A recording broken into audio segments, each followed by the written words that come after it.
Mba633 instructional video prepared by Professor Amit Tata, School of Management, George Mason University.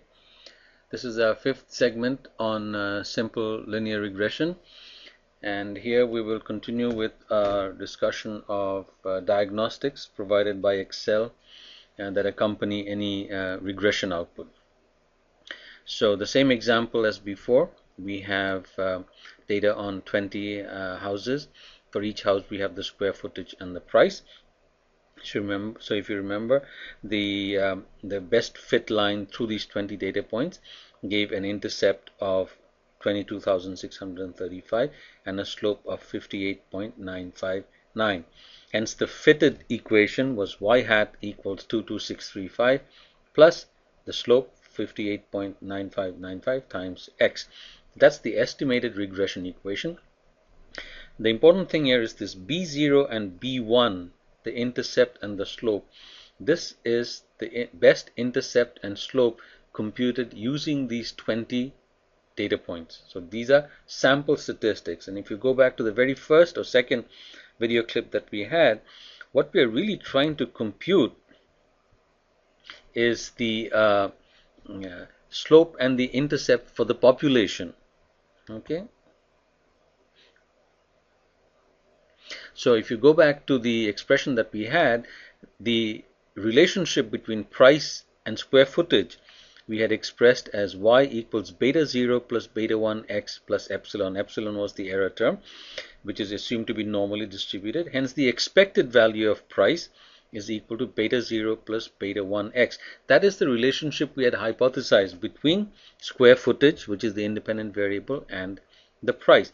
But in order to get the true intercept beta 0 and the true slope beta 1, we would have to fit a line to the entire population of all houses, the millions and millions of houses that are sold, each one of which has its own square footage and actual selling price. So without using the entire population to fit the line, I would not be able to get beta 0 and beta 1, and that's impractical to do. So what did we do in its place? We looked at a sample of 20 houses and we fit a line through 20 houses, right? And that is how we got our B0 and B1. And if you recall from our earlier discussion, B0 and B1 are nothing but sample estimates, sample statistics, which are our estimates of the population parameters beta 0 and beta 1. And there is always this fear that beta 1, the true slope, is actually 0.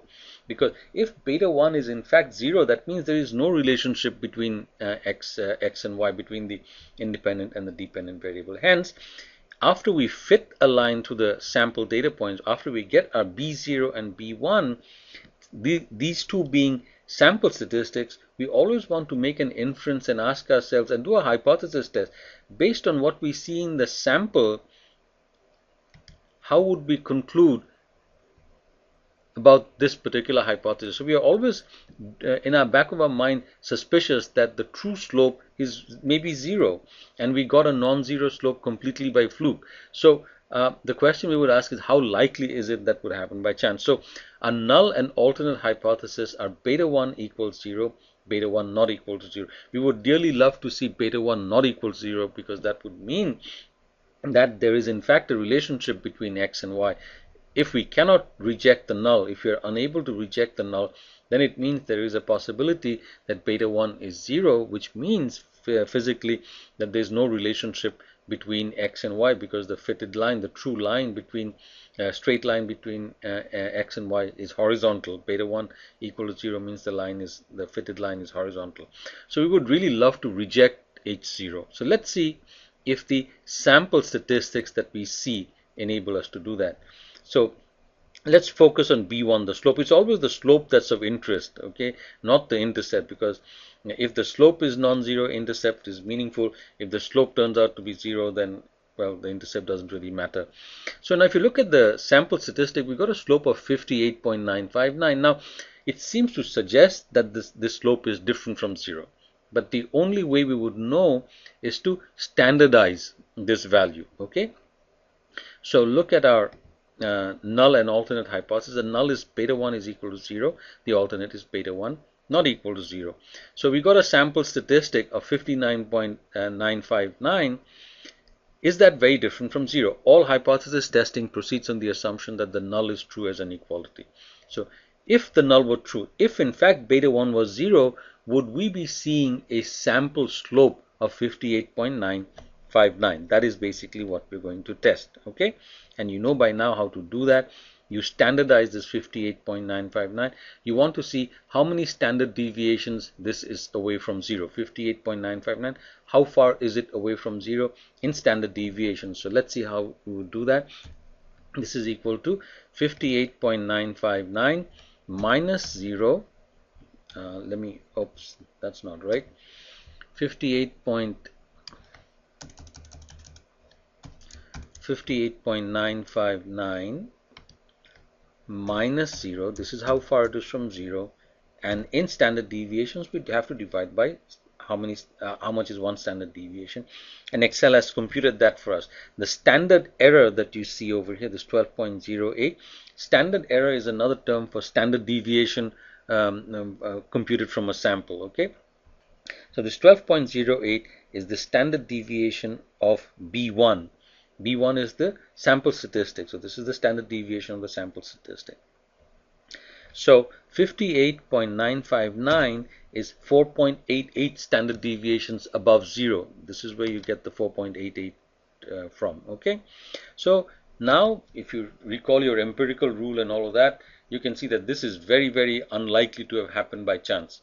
So it's such a low probability of getting a t statistic of 4.88. So basically what this is saying is that if the null were true, if in fact the true slope beta 1 was 0, then based on that, this 58.959 that you're seeing as the slope is 4.88 standard deviations above the mean. So how likely is it that we would see such an extreme value in the sample? So so we have to compute the p-value of this statistic, and by now you know how to do that based on your knowledge of inferencing hypothesis testing. We would use the t-dist function. Now we want to know what's the likelihood of getting this 4.88. So this is my t statistic. Degrees of freedom, by the way, is the degrees of freedom for the residual, and I'm not going into the mathematical basis for that. The degrees of freedom is always that for the residual, so it's 18 degrees of freedom here. And I want two tails. Why two tails? Because you remember that the alternate hypothesis was beta 1 not equal to 0. It's a two-sided test, okay? So there you see this is exactly the p-value that's computed over here. So what does this p-value mean? It means that based on what I see in the sample gave me a slope of 58.959. Based on what I see as the slope in this sample, if I reject the hypothesis that beta 1 is equal to 0, there is only a 0.0001% chance, not percent, sorry, 0.0001. The probability of making a type 1 error is that small. Okay, since most of our hypothesis testing is done at either the 1 or the 5% significance, this is way below our threshold of uncertainty that we are willing to usually accept. So I very confidently in this case reject the null. So I end up saying no, based on what I see in the sample, the true slope is most likely different from 0. That means our regression is good. So the slope is non-zero, so I feel comfortable in going ahead and using this slope for whatever prediction I want to do. Okay, so that's where the p-value comes from. Now notice that this p-value is exactly the same as the p-value for the f-test, and I will come discuss that later on. For now, let's continue with this lower 95 and upper 95. Whenever you see lower and upper 90, some percentage, it should suggest to you that this is a confidence interval. First of all, this 33.577 and 84.34, the way to interpret that is by saying that based on what I see in the sample, I am 95% sure that beta 1, the true but unknown slope of the relationship between price and square footage, that true slope, I'm 95% sure that the true slope lies between 33.577 and 84.34162. So how did those two limits come about? You know how to do a confidence interval. The confidence interval is always the point estimate plus or minus a margin of error. So our main item here is how to compute the margin of error. So in this case, since we're using sample statistics, sample standard deviation, and we need to use a t-distribution, so t inverse, I want to have a 95% confidence interval. So if the area between the upper and lower limit is 95%, the area in the two remaining tails is 5%. Okay, so I put in a t inverse of 5%, and degrees of freedom is 18. That for the residual always. Okay, so that gives me 2.1009, which basically means my margin of error, if I want to be 95% sure, my margin of error has to be 2.1009 standard deviations.